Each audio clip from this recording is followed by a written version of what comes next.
Hey all, my name is Kurt and I'm here with Trenton.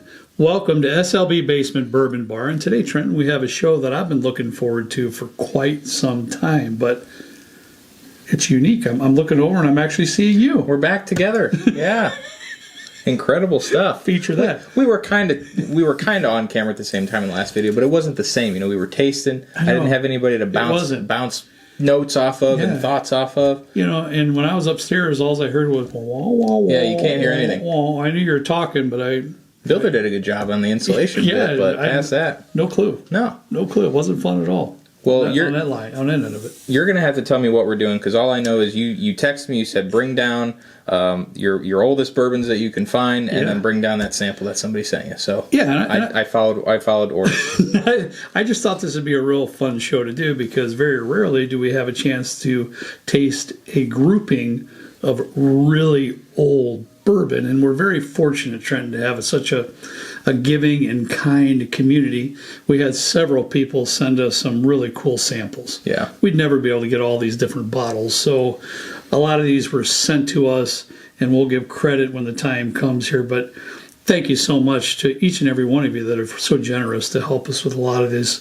But we have some really, really nice old bourbon samples here. So this is a grouping of 5 old bourbons from the right to the left.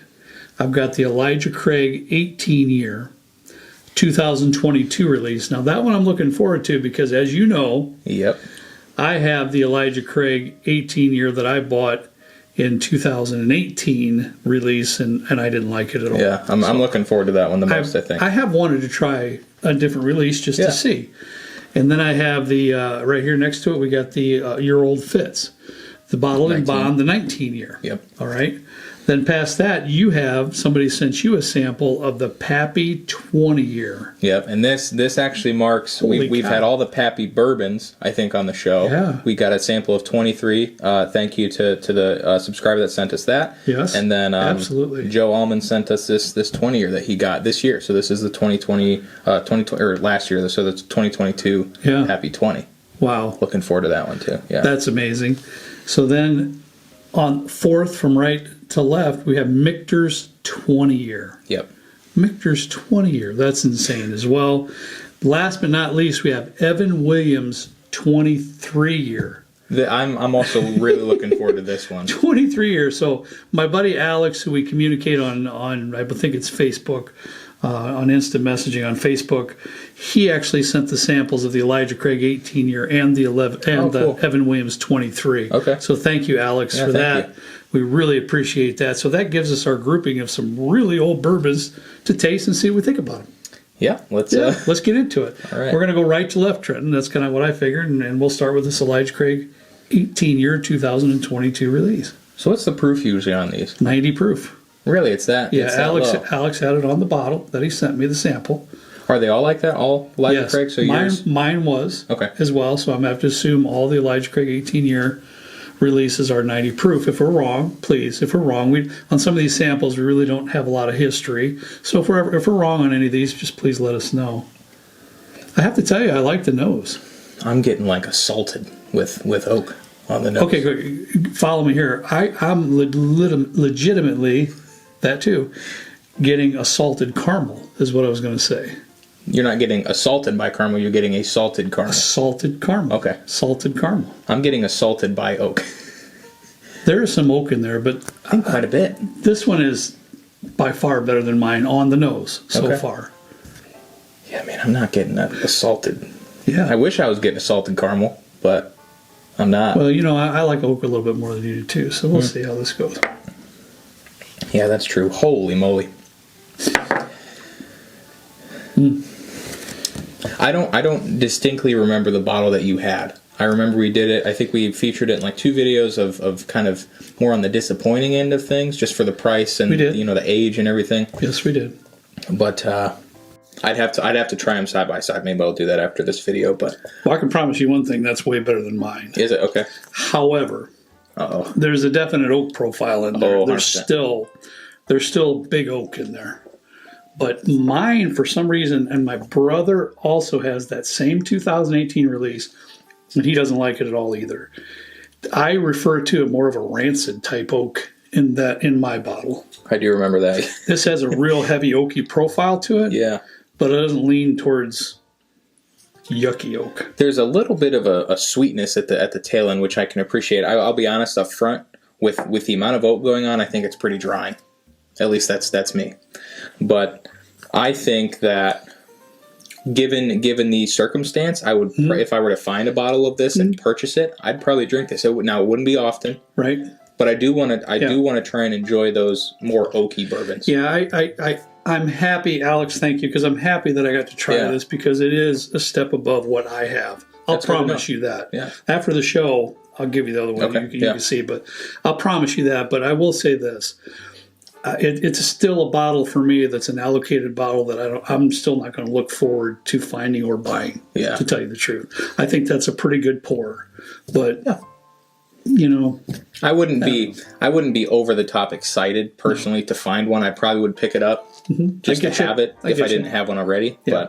But it's good, but not my favorite. All right, let's move on. Something you really love, Trent. Weeder, yep. Yeah, the old Fitzgerald Bottle and Bond 19-year. So I'll say, like, we were fortunate enough to get this at the tail end of last year, and this didn't make it into our favorite allocated of 2022. And we did have the old Fitz 17, and we also had the 19. So as you can tell, we haven't really had much of this at all, and a lot of this went into our glasses just now. But I think we were able to kind of tell when we tried it versus the 17 that we preferred the 17. Yes, personally, I agree with that. But it's been a while since I tried this. Yeah, that's the only time I had a little bit of it is when we were sampling it up on that evening working on that show. But I still get a nice, really toffee note on the nose. Do you? Yeah, it's super toffee, really nice. Candy bar. Yeah, Milky Way. I'm getting some sort of fruit, apple-y maybe, like a. Really? Maybe not like a green apple, maybe a red apple. I'm not getting fruit, but you're better at that than I am. Well, I don't want to toot my own horn, but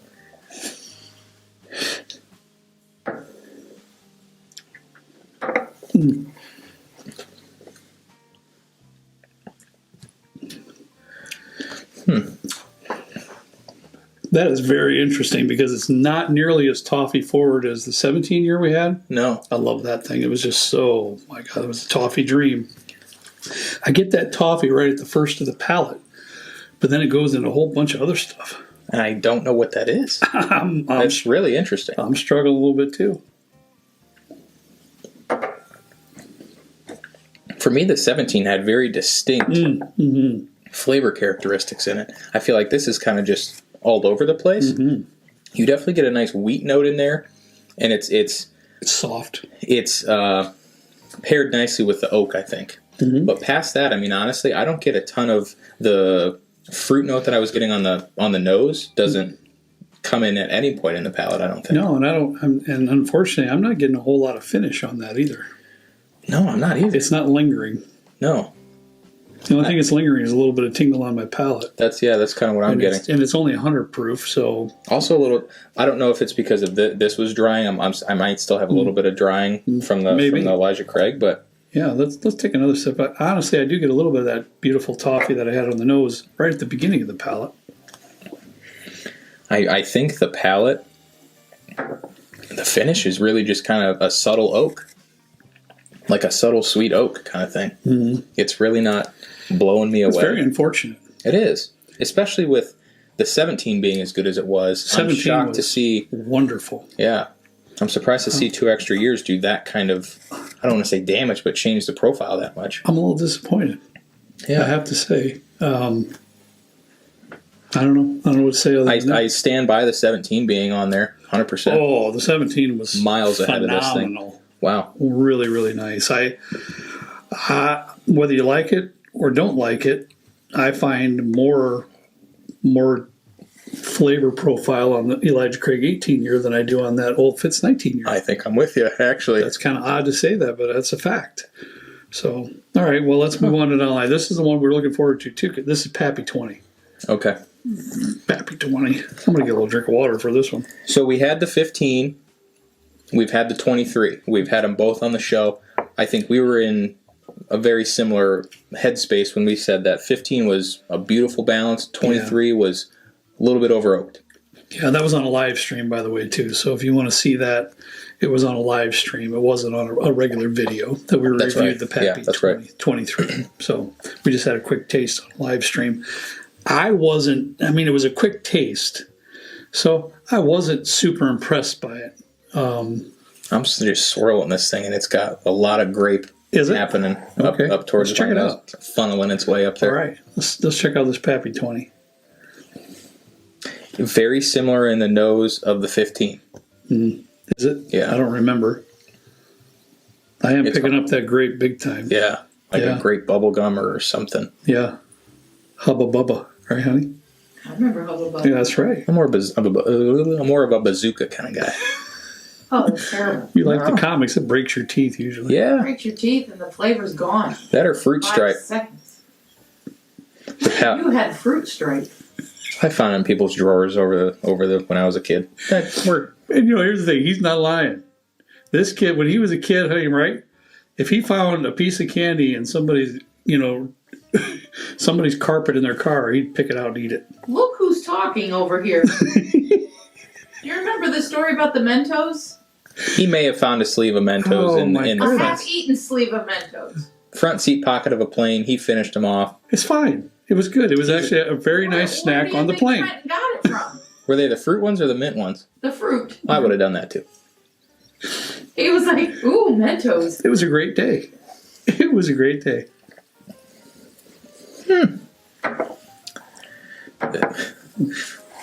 This is a very interesting lineup so far. To me, definitely a step up from these two. But also, for me, from what I can remember, it still doesn't compare to that 15-year. Yeah. It just doesn't. It's good. Don't get me wrong. And we're trying to be very subjective. We know this is Pappy 20. Okay? Yeah. We should be doing somersaults. But we also want to give you our honest opinion. Thank you again, Joe, for sending this. Without a doubt. It's really good. Yeah. But I still think that 15-year is just the sweet spot. The best. I honestly think that the oak, with the additional 5 years of aging, takes away, because I don't get the grape on the palate. I don't get the bubble gum kind of notes that I got on the nose. They don't transfer to the palate for me. I think that oak is taking away from those flavors a little bit, enough to where you really have to be searching for them in the palate. Not much of a finish either. I'm a little disappointed in the viscosity, too, a little bit. Yeah. I think it's pretty well, I think it's kind of well balanced, but it doesn't take me on a journey. That's for sure. And especially not at the secondary price or the hype that this gets. Yeah, that's what for me personally, like I said in our video of our favorites of all time, my favorite down here so far has been the Hibiki 21. And what I stand by what I said with that is it takes you on a journey. Yeah. And it really does. There's so many different flavor profiles, and you could sit there and sip that for an hour. And I'd like to spend a little more time with this, but of course I'm getting a little bit of oak profile. I don't feel the oak profile is quite as much as the 23 that we tasted. All right, on a third or a fourth sip, I don't know where I'm at this point. I'm getting a little bit of the bubble gum stuff. It's like 50% there, though. It's pretty muted. All right. But yeah, I gotta be honest, the 15-year sweet spot for me. Yeah.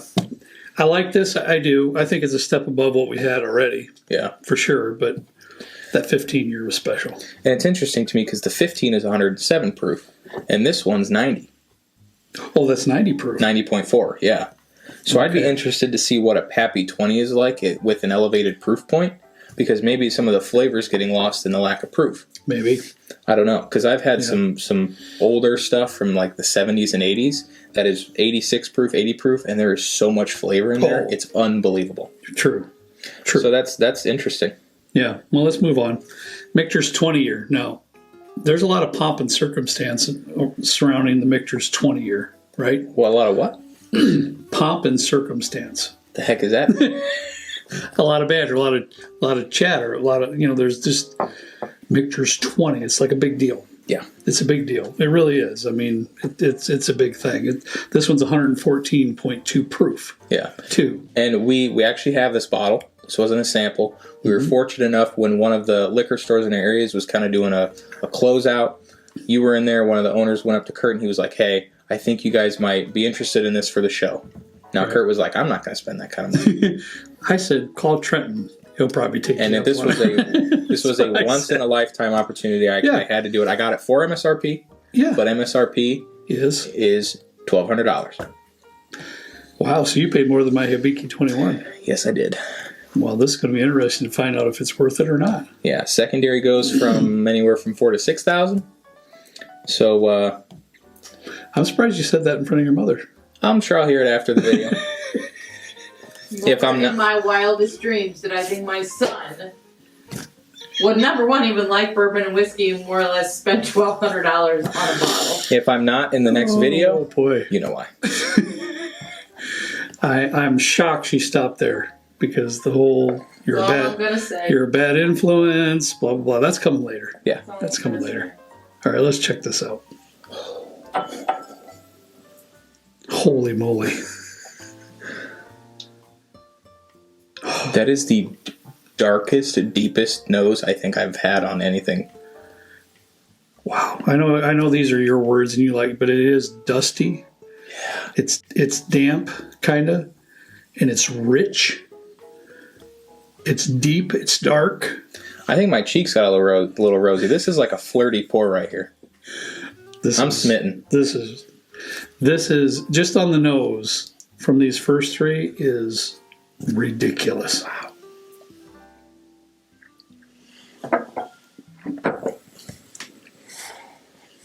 This is the first one that's had almost a cask strength kind of proof to it.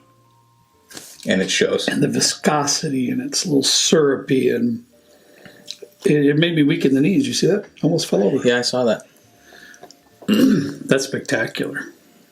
That's something else. That will take you on a journey. Yeah. No questions. I got to have another sip real quick. Well, don't drink all of it. We're going to have to pour it back in after the fact. I'm fine with that. It's your bottle. Wow. I understand. I'll say, though, I was almost going to pass it up at the price point. Especially when you look at something like Pappy 20 for MSRP, it's $229 at MSRP.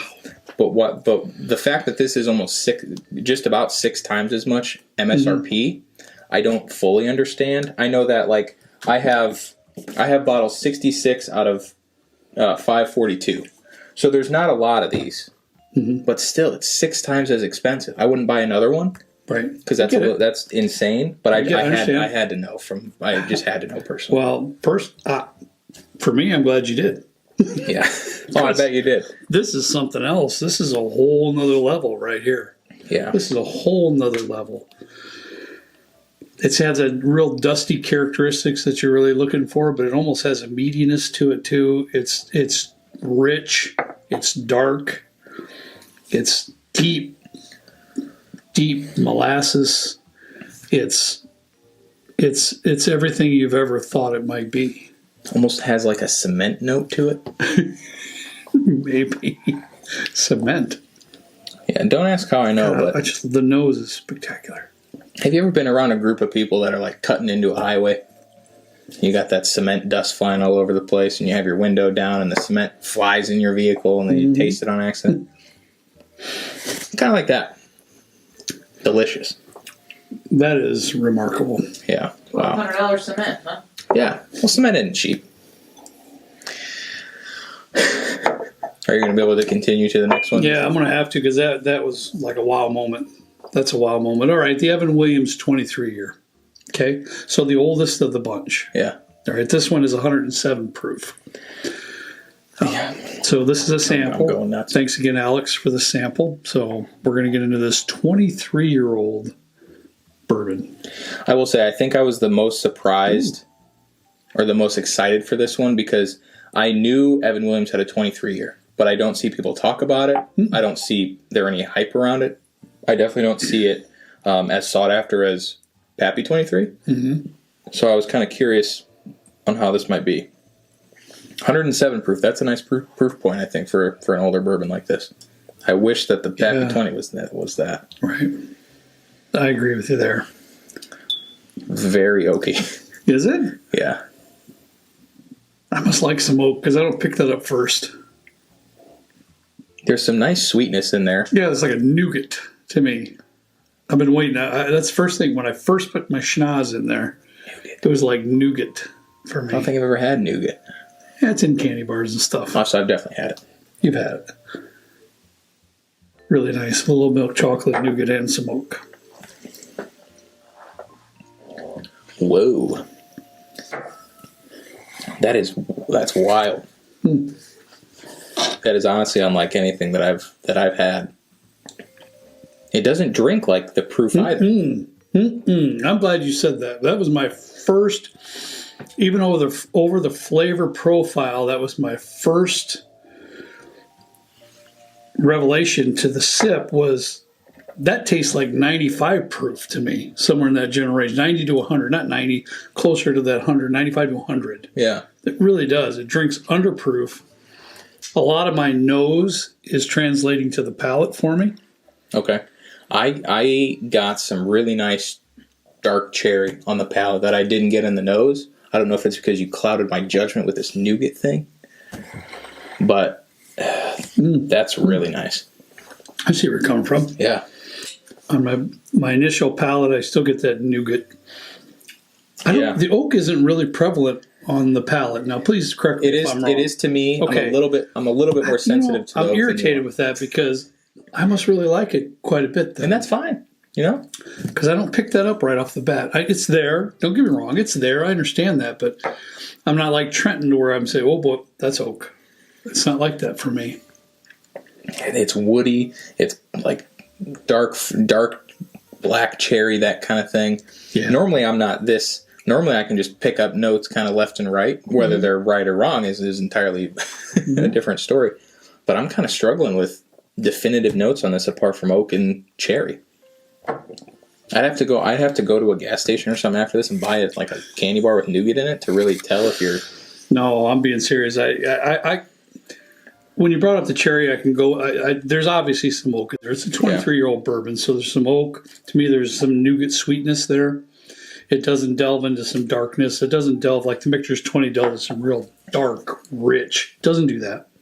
It stays more on the lighter profile, but not quite brown sugar for me. So that's why I'm putting in that nougat note. But definitely the cherry there is as well, though. So to me, but it's a very nice sip.